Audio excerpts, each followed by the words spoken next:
Hi, good evening po. Pwede ko po matanong kung anong pangalan nyo? Jessa. Rafael po. Pwede ko ba matanong sa inyo, magkaano-ano po kayo? Magjowa?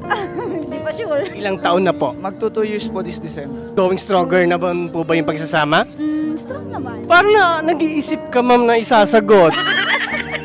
Describe mo si sir in one word. Forever!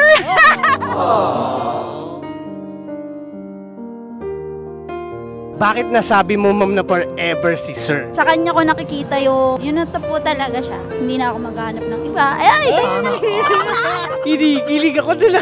Describe mo si ma'am in one word. Strong. Kasi nakilala ko siya ng ganyan eh. Matibay. Tsaka siya yung kailangan ko talaga sa buhay. Sana all. Ang sweet naman nun. Paano kanya napaibig? Sobrang bait niya po at saka marespeto niya po. Kaya doon nakita ko po sa kanya na siya... Matanong ko ma'am, paano siya nagpa-cute sa'yo? Dinalahan ako ng milk tea. Sir, matanong ko, ikaw, ano bang nakita mo kay ma'am? Nalabat first sight ka ba sa kanya? Nalabat first sight po ako nung nagkasabay po kami sa CR. Ay, syempre maghiwalay kayo na sir ha? Kumbaga siya palabas na and then ako po. So nagkatitigan kayo? Nahiya po ako, nagsorry kagad ako kahit wala akong ginagawa. Nabunggo mo ba siya? Hindi naman po. Ako po yung tinamaan sa kanya. Ma'am, matanong ko, mahal mo ba siya? Sobra. Gaano mo siya kamahal? Yung tipong papatay ako pag nagloko siya. Mahirap yan sir, huwag ka maglolo ko. Ikaw sir, matanong ko, mahal mo ba si ma'am? Yes po, sobrang mahal ko po. Gaano po siya kamahal? No words can explain how much I love her. Anong kaya mong gawin para kay sir? Kaya kong isakripisyo ang lahat para sa kanya. Sweet nun!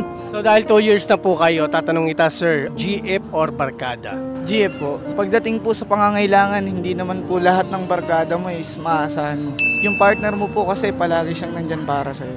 Ang kaibigan naman po, kung tunay yan, maiintindihan ka po niyan. Di man kayo palaging magkasama, tunay ka pa rin sa kanya. Tingin mo ba sir, siya na yung forever mo? Yes po. Ikaw ma'am? Ano ba ang tanging paraan para ma-maintain yung pagsasama nyo ng maayos? Siguro pag may problema, kailangan pag-usapan agad, huwag na sigurong ipagpabukas. Siyempre, kahit na hindi ikaw yung may kasalanan, pwede ka namang mag-sorry. Siyempre, matuto tayong magpakumbaba. Pag mahal mo isang tao, huwag mong hayaan na pride ang manghibabaw sa'yo at galit. Kung mahal mo talaga siya, matuto ka rin magpakumbaba. If ever na mag-cheat si sir, magiging okay ba to sa'yo? Siyempre hindi. Pero since mahal ko siya, ayoko naman na masira yung relasyon namin dahil lang sa isang pagkakamali lang. So, patatawarin ko pa rin siya. Kung nagkamali si sir, bibigyan mo siya ng second chance. Opo. Kasi ayoko mawala siya sa akin. Pero sa tingin mo siya na yung forever mo talaga? Sa tingin ko po, opo. Gusto ko sana marinig yung message mo kay sir. Ano ba? Baka maiyak ako. Sige lang yung gusto. Baka maiyak ako nun. Sorry kasi. Minsan ang sama-sama na ng ugali ko sa'yo. Sorry kung sobra na akong lahat binabawal ko sa'yo. Kung napakasilosa ko.